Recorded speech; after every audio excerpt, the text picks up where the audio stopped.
a new legend, weapon, map, and much more. Here's everything you need to know about Apex Legends Season 3 Meltdown. Teased from the very start of Season 2, Crypto has finally entered the Apex games.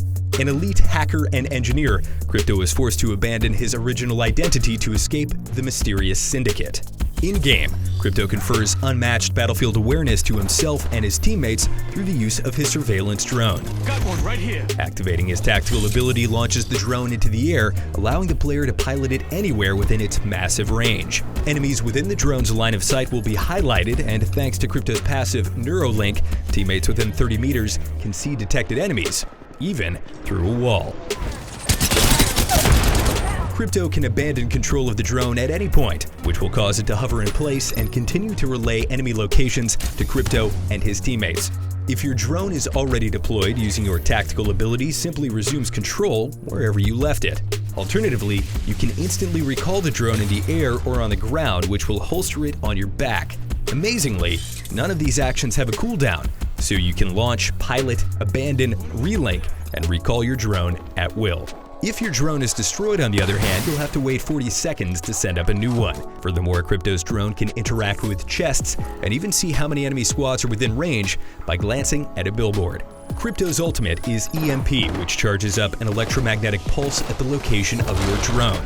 The blast deals 50 shield damage, slows players, and destroys traps. In my experience, Crypto can be hit by his own EMP, but this may change when Season 3 releases on October 1st.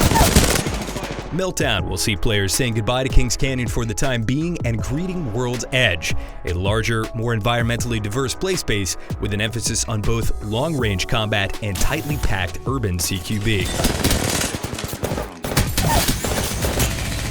World's Edge was simply too big to get a complete handle on in the 8 or so hours I was given, but it left me with some distinct impressions nonetheless. First and foremost, this map is jaw-droppingly beautiful, due in no small part to its striking environmental variance. A mossy boreal mountain range is sandwiched between an active volcanic plain and the frigid Arctic epicenter. The entire island plays host to a multitude of urban settlements, all connected by a constantly moving, player-controlled train. A favorite landing location of mine was the Geyser, which can be jumped into to escape if your landing proves too hot. Another fun detail I noticed is that the train can be stopped by hitting a button in the forward compartment, but it will also make stops, like at the train yard for instance, on its own. World's Edge is teeming with loot if you know where to look.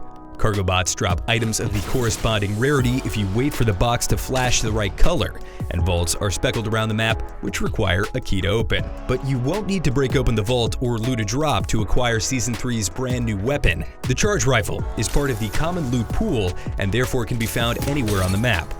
Unlike its appearance in the Titanfall series, Apex's Charge Rifle deals incremental damage while the beam is charging up. This gives players on the receiving end a brief heads up before they're hit with the significant 45 body shot damage. You can outfit the Charge Rifle with an energy mag, stock, and optic, including a sniper scope. And perhaps best of all, a single charge only consumes 1 energy ammo, which makes this a very efficient weapon. Season 3 will also introduce 2 new hop-ups in the form of the double tap for the G7 Scout and EVA shotgun, which fires 2 shots for every 1 trigger pull, and the Anvil receiver for the R301 and Flatline, which increases single shot damage at the cost of a slower fire rate. If you haven't heard by now, the Skull Piercer and Disruptor round hop-ups are being rotated out. You can also expect some significant balance changes like a buff to Gibraltar's Dome of Protection, the G7 Scout, and other patch notes that are frankly too plentiful to go over in this video. Finally, there are some big new changes coming to Rank Play with Series 2, so head on over to EA.com if you want to know more. That does it for me. If you enjoyed the video, shoot me a follow on Twitter @ThugandDuggan, and for all things Apex Legends, including 11 minutes of crypto gameplay, keep it right here on IGN.